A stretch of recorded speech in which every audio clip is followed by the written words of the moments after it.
Hi guys, we are here on ICE London with Tim Scoffham from WA.Technology. First of all, thank you, Tim. My pleasure. Good to see you. Yeah.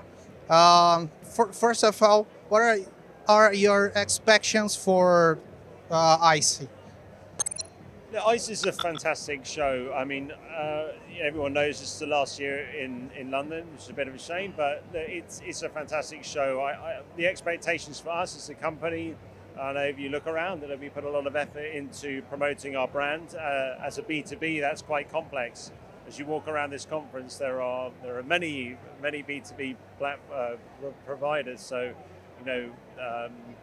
So getting our positioning right has been a challenge. But look, Ice is great. Expectations are that we're building the brand. People are getting more about where what we have, what our products are, how they can help themselves.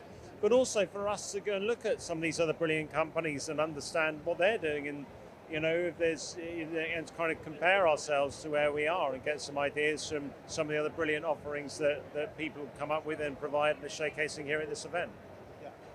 Now, what about the year for WA.Technology? What can we expect for this year? We know just begun, but what can we can feel or see through this year of 2024? No, we spent a lot of time in 23 kind of laying the foundations, preparing ourselves for this year. We had a good year in 23, but we're looking at considerable growth in 24.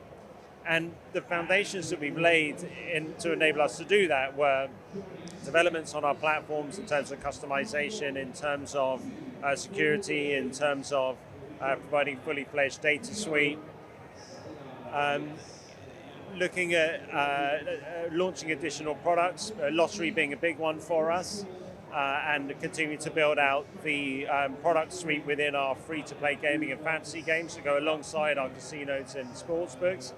So those are all launched now to really scale up to 2024. But ultimately, it's the expansion through the market of LATAM for us. We're doing quite well in Brazil. So now we want to take our model from Brazil and start to try and replicate some of those learnings into other markets. We recently launched in Mexico, which will be a hub for the rest of LATAM outside of Brazil, which will enable us to then work with our customers into other markets like Peru and Colombia and so on. But dovetail with that at the same time, we've also been looking at other frontier markets and regions, and one of those for us is Africa. So we've been developing our product suite and our knowledge-based learning to be able to now accelerate our position in Africa.